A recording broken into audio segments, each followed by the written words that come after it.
তুমি ক্লাসে দেরিতে এসেছ কেন? স্যার, একটা সমস্যা হয়েছিল, তাই আসতে একটু দেরি হয়ে গেল। কি সমস্যা শুনি? স্যার, বাবা মা ঝগড়া করছিল। তার সাথে তোমার দেরিতে আসার সম্পর্ক কি? বুঝলাম তাদের মধ্যে সমস্যা হয়, তারা ঝগড়া করছিল। তোমার দেরিতে আসার কোন কারণ তো আমি দেখছি না। স্যার, আমাকে তো জুতা পরে স্কুলে আসতে হবে। জুতা ছাড়া তো আমি স্কুলে আসতে পারবো না, তাই না? তো জুতোতে কি সমস্যা? জুতা পরেই তুমি আসবে। তোমাকে তো জুতো পরতে কেউ নিষেধ করেনি। না স্যার, আসলে আপনি আমার কথাটি বুঝতে পারেননি। আমি বুঝিয়ে বলছি। কি জানি বাবা, আবার কি বোকা বানাচ্ছ আমাকে। আমি আসলেই তোমার কথা বুঝতে পারছি না। স্যার, আমার এক জুতা বাবার হাতে, আরেক জুতা মায়ের হাতে ছিল, কারণ তারা ঝগড়া করছিল।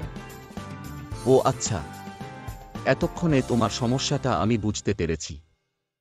কিন্তু তোমার মা বাবার ঝগড়া করাটা একদমই উচিত হয়নি, কারণ বাবা মা ঝগড়া করলে তার প্রভাব বাচ্চাদের উপর পড়ে। এর মাধ্যমে বাচ্চারা ক্ষতিগ্রস্ত হয়। তাই বাবা মায়ের উচিত বাচ্চাদের সামনে সবসময় একে অপরের সাথে ভালো ব্যবহার করা।